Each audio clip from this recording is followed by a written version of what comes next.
Hello दोस्तों, स्वागत है आप सभी का आपके अपने YouTube channel target study with Ajay पर। आज हम लेके आए हैं इस वीडियो में पीसीएस जो मेन लोअर का एग्ज़ाम हुआ है उसी के क्वेश्चन और आंसर। आइए दोस्तों, वन बाय वन एग्ज़ाम को सोल्व करते हैं।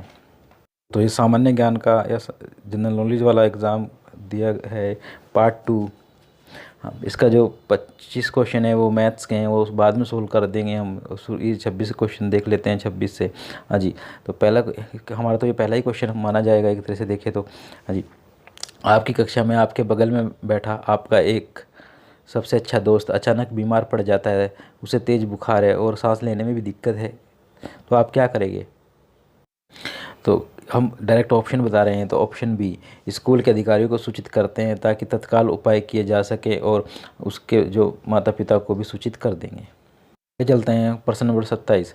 स्पष्ट संदेश भेजने के लिए महत्वपूर्ण लिखना, बोलना, पढ़ना और शारीरिक हाव भाव जैसे कौशल कहलाते हैं। तो क्या कहलाते हैं? वो कहलाते हैं दोस्तों कम्युनिकेशन स्किल। हाँ जी, संप्रेषण कौशल। ऑप्शन ए इसका सही उत्तर होगा। चलते हैं क्वेश्चन नंबर 28। परीक्षा हॉल में प्रवेश करने से पहले आपके पीछे बैठने वाला आपका मित्र आपको ऐसे बैठने के लिए कहता है कि उन उत्तरों की नकल कर सके जो उसे नहीं आते, तो आप उसके लिए क्या करेंगे?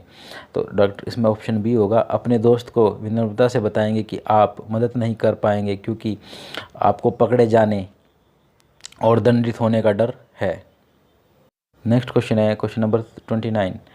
हाँ जी, निम्नलिखित में से कौन सा लॉजिक बम के लिए सही है? ये घुसपैठियों द्वारा मालवेयर में अंतर्वष्टित कोड है।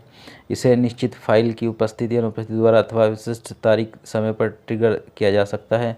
यह निष्क्रिय पड़ा रहता है जब तक पूर्ण परिभाषित अवस्था प्राप्त नहीं हो जाती। तो दोस्तों इसमें जो है 29 का ये सभी ये ऑप्शन बी से सही है, ये सभी। चलते हैं क्वेश्चन नंबर 30। किसे आधुनिक कंप्यूटर का जनक कहा जाता है या आधुनिक कंप्यूटर का पिता कहा जाता है? तो चार्ल्स बाबेज को। हाँ जी, चार्ल्स बाबेज को आधुनिक कंप्यूटर का जनक कहते हैं। नेक्स्ट क्वेश्चन है, निम्न में से कौन सा ब्लॉक डिवाइस नहीं है? तो दोस्तों ब्लॉक डिवाइस जो नहीं है वो है रैम, रैम ब्लॉक डिवाइस नहीं है। क्वेश्चन नंबर 32 है, एसएसडी का पूर्ण रूप क्या है? तो एसएसडी का जो पूर्ण रूप है सॉलिड स्टेट ड्राइव। हाँ जी, option C, solid state drive इसका पूर्ण रूप है। क्वेश्चन नंबर 33 है, इंटरनेट में प्रोसेस संचार के लिए निम्न में से कौन से प्रोटोकॉल प्रयोग होते हैं? तो दोस्तों इसमें जो प्रोटोकॉल प्रयोग होते हैं उन्हें कहते हैं ट्रांसपोर्ट लेयर प्रोटोकॉल। हाँ जी, क्या कहते हैं? Transport layer protocol. कर लेते हैं क्वेश्चन नंबर 34 की, निम्न में से क्या वायरलेस संचार की गुणवत्ता को प्रभावित नहीं करता? तो जो इसकी गुणवत्ता को प्रभावित नहीं करता वो है अवशोषण। हाँ जी दोस्तों, क्या है? अवशोषण। आगे चलते हैं क्वेश्चन नंबर 35, निम्न में से कौन सी निम्न पावर लोकल एरिया वायरलेस संचार तकनीक है? तो दोस्तों निम्न पावर जो या लोकल एरिया वायरलेस संचार तकनीक है वो है ब्लूटूथ। हाँ दोस्तों, क्या है वो? ब्लूटूथ। क्वेश्चन नंबर 36 है, वह उद्योग जो खनिजों का उपयोग कच्चे माल के तौर पर करते हैं क्या कहलाते हैं? दोस्तों वो कहलाते हैं खनिज आधारित उद्योग। हाँ जी, क्या कहलाते हैं? खनिज आधारित उद्योग। Option number 1। आगे चलते हैं क्वेश्चन नंबर 37, निम्न में से कौन सा एस आर टी का पूर्ण रूप है? तो सॉरी, CRT का पूर्ण रूप है। तो CRT का जो पूर्ण रूप है दोस्तों वो है कैथोड रे ट्यूब। हाँ जी, ऑप्शन डी, CRT का पूर्ण रूप कैथोड रे ट्यूब। अब प्रश्न 38 की बात करते हैं, तो 38 है, निम्न में से क्या BIOS की भूमिका का वर्णन करता है? तो BIOS की जो भूमिका का वर्णन करता है वो यह एक प्रोग्राम है जो रोम से निष्पादित होता है जब कंप्यूटर चालू होता है। ऑप्शन बी इसका सही आंसर होगा। तो आगे हमारा क्वेश्चन 39, भ्रंशोत्थ पर्वतों में निम्नतर खंड होते हैं। The lowers blocks is block mountain are. तो वो होते हैं दोस्तों हास्टर्स। कौन से होते हैं? हास्टर्स। ऑप्शन सी इसका सही आंसर होगा। करते हैं क्वेश्चन नंबर 40, लोह एस की महत्वपूर्ण खदान केंद्र मुख कहाँ है? तो ये है दोस्तों कर्नाटक में। क्वेश्चन नंबर 41, निम्नलिखित में से कौन सा उद्योग टेलीफोन कंप्यूटर आदि का निर्माण करता है? तो टेलीफोन कंप्यूटर आदि का निर्माण जो करता है उसे कहते हैं इलेक्ट्रॉनिक उद्योग। क्या कहते हैं? इलेक्ट्रॉनिक उद्योग। क्वेश्चन नंबर 42 है, निम्न श्रेणी का भूरा कोयला क्या कहलाता है? तो ये कहलाता है लिग्नाइट। क्या कहलाता है? भूरा कोयला लिग्नाइट। नेक्स्ट है 43 जो है, 43 है हमारा, भारत के उत्तर पश्चिमी भाग में निम्न में से किस एक के कारण शीतकाल के दौरान वर्षा होती है। तो जो दोस्तों शीतकाल के दौरान सर्दियों में जो वर्षा होती है वो होती है पश्चिमी विक्षोभ के कारण। हाँ जी, किस कारण होती है? पश्चिमी विक्षोभ के कारण। आगे बात कर लेते हैं क्वेश्चन नंबर 44। इसमें पुस्तक पूछी गई है, तो मल्लिका अग्नि मित्रम पुस्तक किसकी है? तो दोस्तों ये है कालिदास का उपन्यास, बहुत अच्छी पुस्तक है कालिदास जी की। कालिदास को भारतीय इतिहास का या कवियों का शेक्सपियर भी कहा गया है, भारत का शेक्सपियर कहा गया है। आगे हम बात करते हैं क्वेश्चन नंबर 45। तो 45 है सूक्ष्म मुद्रा जिसमें ठोस तथा छिद्र दोनों शामिल हैं का एक इकाई आयतन द्रव्यभार कहलाता है। क्या कहलाता है? कण घनत्व तथा स्थूल घनत्व दोनों। ऑप्शन सी इसका सही आंसर होगा।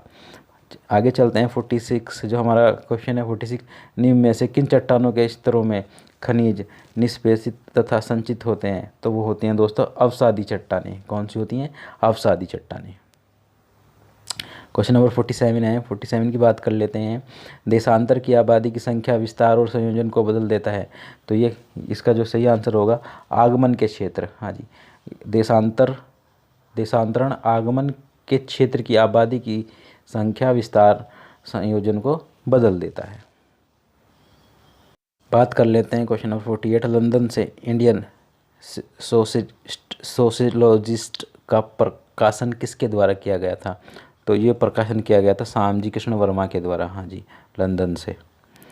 क्वेश्चन नंबर 49 है जो वो है शेरशाह सूरी का वास्तविक नाम क्या था? तो शेरशाह सूरी का वास्तविक नाम था फरीद। हाँ जी, क्या है दोस्तों? फरीद वास्तविक नाम था शेरशाह सूरी का। क्वेश्चन नंबर 50 की बात कर लेते हैं। 1556 ईस्वी में पानीपत का जो द्वितीय युद्ध हुआ था वो किसके बीच हुआ था? तो अकबर और हेमू। बल्कि अकबर की जो तरफ से कौन लड़ा था? जो उसका जो संरक्षक था, हाँ जी, संरक्षक कौन था? बैरम खां, वो लड़ा था। तो अकबर और हेमू के बीच जो युद्ध हुआ था पानीपत का द्वितीय युद्ध, ये 1556। आगे चलते हैं क्वेश्चन नंबर 51 जो है, क्वेश्चन नंबर 51 है 1908 ईस्वी में मुजफ्फरपुर में न्यायाधीश किंग्सफोर्ड की हत्या करने का प्रयास किसने किया? तो प्रफुल्ल चाकी और खुदीराम बोस, इन्होंने किया था और बाद में सजा सुनाई गई थी। क्वेश्चन नंबर 52 की बात करते हैं। मॉन्टफोर्ट सुधारों की सबसे महत्वपूर्ण विशेषता थी, तो वो थी केंद्र तथा रियासतों के मध्य शक्ति का विभाजन एवं रियासतों में दिशासन दोनों। क्वेश्चन 53 की बात करते हैं। गांधी जी के सत्याग्रह के सिद्धांत के संदर्भ में निम्न में से क्या सत्य नहीं है? तो परहेज। क्या सत्य नहीं है? परहेज। 54 है क्वेश्चन, चंपारण सत्याग्रह का नेतृत्व किसने किया था? सभी को पता है किसने किया था, ये गांधी जी ने किया था। 55 पूना समझौता 1932 ईस्वी में इनके मध्य का एक करार था। हाँ जी, जो पूना पैक्ट या पूना समझौता हुआ था वो हुआ था डॉक्टर BR अम्बेडकर और गांधी जी के बीच हुआ था। बात कर लेते हैं करंट का क्वेश्चन है, वर्ष 2020-21 में भारत का कुल स्टील निर्यात कितना है? तो भारत का कुल स्टील निर्यात है 10.7 मिलियन टन। क्वेश्चन नंबर 57 जो है 57 है, आर्थिक सर्वेक्षण किसके द्वारा प्रकाशित होता है? तो ये होता है वित्त मंत्रालय के द्वारा। किसके द्वारा? वित्त मंत्रालय के द्वारा। क्वेश्चन नंबर 58 है, 10 रुपये के नोट पर किसके हस्ताक्षर होते हैं? तो वो होते हैं RBI के जो गवर्नर है उनके होते हैं 10 रुपये के नोट पर। बाकी 1 रुपये के नोट पर किसके हस्ताक्षर होते हैं? वित्त सचिव के। ठीक है दोस्तों, आगे चलते हैं क्वेश्चन नंबर 59। निम्न में से बैंक और उसके उद्देश्य का कौन सा संयोजन नहीं सही है? तो वो है RRB कृषि अर्थ प्रबंधन। ठीक है दोस्तों, ऑप्शन ए सही है। अगर हम बात कर लेते हैं सर्व शिक्षा अभियान का उद्देश्य किस आयु समूह के बच्चों में शिक्षा को प्रोत्साहित करना है? तो दोस्तों ऑप्शन ए सही है, 6 से 14 साल के बच्चों के लिए, 6 से 14 वर्ष के बच्चों के लिए ये अभियान चलाया गया है। कौन सा संगठन ऑपरेशन ग्रीन को कार्यान्वित करता है? तो यह है NAFED, नेफ्ट। आगे चलते हैं क्वेश्चन नंबर 62 है, निम्न में से कौन सा भारतीय अर्थव्यवस्था में शाब्दिक श्रम अवशोधक क्षेत्र है? तो दोस्तों ये है प्राथमिक क्षेत्र। हाँ जी, कौन सा है? प्राथमिक क्षेत्र। क्वेश्चन नंबर है 63, मानव पूंजी में निवेश किसके द्वारा किया जाता है? तो मानव पूंजी में निवेश किया जाता है शिक्षा, चिकित्सा, देख रेख, प्रशिक्षण। ऑप्शन नंबर बी सही है, तीनों ही इसके आंसर होंगे। बात कर लेते हैं 64 जो क्वेश्चन है, NFWP का तात्पर्य क्या है? तो इसका जो अर्थ है, फुल फॉर्म है national food for work program, option 4। आगे बात करते हैं क्वेश्चन नंबर 65, राज्य सरकारों का संवैधानिक प्रमुख कौन होता है? तो राज्य सरकारों का जो संवैधानिक प्रमुख होता है राज्यपाल या गवर्नर कहते हैं जिसको इंग्लिश में, वो होता है। क्वेश्चन नंबर 66 66 की बात करते हैं, भारतीय संविधान की दी गई निम्न किस अनुसूची में दल बदल विरोधी कानून संबंधित प्रावधान सम्मिलित है? तो 10वीं, हाँ जी, 10 से 10 और 10 से दल बदल, दोस्तों ऐसे याद रखना, 10वीं अनुसूची। क्वेश्चन नंबर 67, भारतीय संविधान में संघवाद निम्न में से किस देश से लिया गया है? तो दोस्तों ये लिया गया है कनाडा से। आगे चलते हैं, क्वेश्चन नंबर 68 है, दी गई सूची 1 और 2 है, इनको मैच मिलाना है। धर्म, वंश, जाति, लिंग, जन्म स्थान के आधार पर भेदभाव का परिचय किसमें है? अनुच्छेद 15।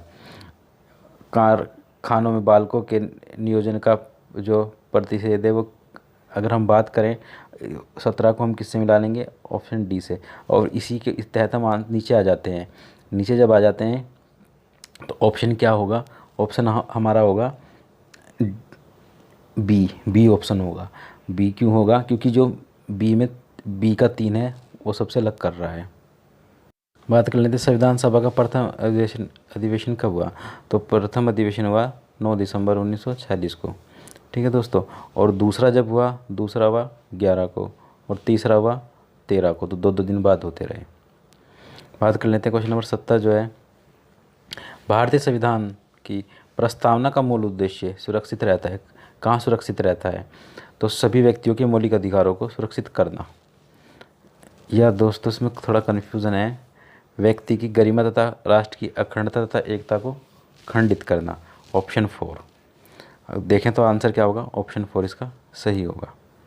बात कर लेते हैं 71, क्वेश्चन नंबर 71 है, निम्न में से कौन सा एक वह मुख्य सिद्धांत है जिस पर संसदीय प्रणाली संचालित होती है?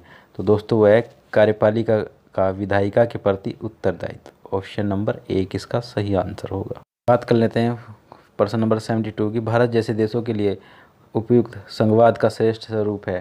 तो क्या है इसका? सहकारी संघवाद। आगे चलते हैं, क्वेश्चन नंबर 73, निम्न में से कौन संसद सदस्यों की अयोग्यता के संबंध में निर्णय लेता है? तो जो संसद के सदस्य हैं मतलब MP, उनके लिए करता है राष्ट्रपति लेता है जी ये निर्णय। क्वेश्चन नंबर 74 है, दुधवा राष्ट्रीय उद्यान हमारे राज्य के निम्न में से किस जिले में है? तो लखीमपुर खीरी में है दुधवा राष्ट्रीय उद्यान। आगे बात कर लेते हैं, प्रश्न नंबर है हमारा 75, आम की लंगड़ा किस्म हमारे राज्य के निम्न में से किस जिले से उद्भूत मानी जाती है? तो लंगड़ा आम जो प्रसिद्ध है वो है वाराणसी से। बात कर लेते हैं क्वेश्चन नंबर 76, निम्न में से कौन सा युग्म असंगत है? तो युग्म जो पहले संगत को देख लेते हैं, जो असंगत होगा वो अपने आप निकल जाएगा। कृत्रिम अंग निर्माण कानपुर सही है जी। कांच उद्योग फिरोजाबाद, ये भी सही है जी। डीजल के जो कारखाने लोकोमोटिव वर्क्स है वाराणसी, तो गलत कौन सा होगा?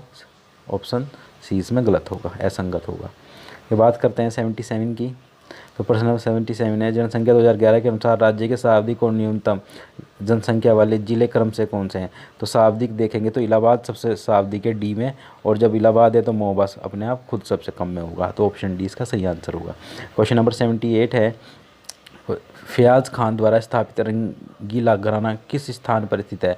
तो रंगीला घराना स्थित है आगरा में, ठीक है दोस्तों। ये बात कर लेते हैं, एक व्यक्ति की ईमानदारी, सम्मान, न्याय और दूसरों की मदद करना क्या है? ये नैतिक मूल्य है। हाँ जी, क्या है? नैतिक मूल्य है। क्वेश्चन नंबर 88 है, महिलाओं को सामाजिक और आर्थिक रूप से सशक्त बनाने में मदद करता है। महिलाओं को शिक्षित करना, हाँ दोस्तों, महिलाओं को शिक्षित करना। क्वेश्चन नंबर 81 है, नेता को हमेशा उद्देश्यों को ध्यान में रखते हुए नेतृत्व करना चाहिए। ऑप्शन ए, ये भी ऑप्शन ए सही है इसका। अगर बात करें क्वेश्चन नंबर 82 की, टैक्साफेन कीटनाशी के रूप में कार्य करता है, तो यह प्रणालीगत विष है। क्वेश्चन नंबर 83, निम्न में से किस संकेतित जैविक खाद में फास्फोरस की मात्रा सर्वाधिक है? तो जो फास्फोरस की मात्रा सबसे अधिक रहती है वो है भापित अस्थि चूर्ण, ठीक है दोस्तों, स्टैम्ड बोन मील कहते हैं जिसे। 84 जो ऑप्शन 84 है क्वेश्चन, निम्न फसलों में से किसी गरीब का मित्र कहा जाता है। हाँ जी, इन फसलों में गरीब का मित्र बेचारा कहलाता है आलू। आलू हर सब्जी में डाल के खा सकते हैं, तो इसे क्या कहते हैं? गरीब का मित्र कहते हैं। हालांकि सब्जियों का राजा भी आलू ही कहलाता है। आगे बात करते हैं 85, निम्न में से कौन सा एक वृद्धि अवरोधी नहीं है? तो वो है दोस्तों मेलेइक हाइड्रोजाइड। ऑप्शन ए इसका सही उत्तर होगा। प्रश्न नंबर 86, निम्न में से कौन सी फसल परागित होती है? तो वो है दोस्तों गेहूँ। बोंदो मिश्रण द्वारा खोजा गया था, तो वो खोजा गया था प्रोफेसर मिल्टरेड। आलूपर्ण बेलन विषाणु द्वारा प्रेषित होता है, लीफ हापर। क्वेश्चन नंबर 89 की बात करते हैं, निम्न मशरूम प्रकारों में से कौन सा एक भारत के कुल उत्पाद में प्रमुख योगदान रखता है? तो दोस्तों भारत में वाइट बटन मशरूम, हाँ जी, सबसे अधिक जो उत्पादन है वाइट बटन मशरूम का, भारत की बात। आगे हम बात कर लेते हैं क्वेश्चन नंबर 90, किस भारतीय राज्य में एशिया का सबसे लंबा दुर्गति परीक्षण मार्ग NATX अनावृत हुआ है? तो वो हुआ है दोस्तों मध्य प्रदेश में। क्वेश्चन नंबर 91, अंत प्रजनन अवनति ज़्यादातर इनमें अवलोकित होती है, तो किसमें अवलोकित होती है? इनमें से कोई नहीं, इसका आंसर है दोस्तों। अगर हम बात करें क्वेश्चन नंबर 92 की, निम्न में से किस देश में पेपाल ने संयुक्त राज्य अमेरिका के बाहर क्रिप्टोकरेंसी सेवाओं का प्रथम अंतर्राष्ट्रीय वितरण शुरू किया है? तो वह है यूनाइटेड किंगडम। ठीक, ऑप्शन ए। क्वेश्चन नंबर 93 की बात करें, निम्न में से कौन सी कोविड-19 वैक्सीन DNA आधारित वैक्सीन है? तो वह है जायकोव डी। हाँ दोस्तों, कौन सी है? जायकोव डी। हम बात कर लेते हैं क्वेश्चन नंबर 94 की, बिजनेस ब्लास्टर्स प्रोग्राम किस राज्य या केंद्र शासित प्रदेश ने लॉन्च किया है? तो वो एक ही केंद्र शासित प्रदेश है, राज्य है दिल्ली।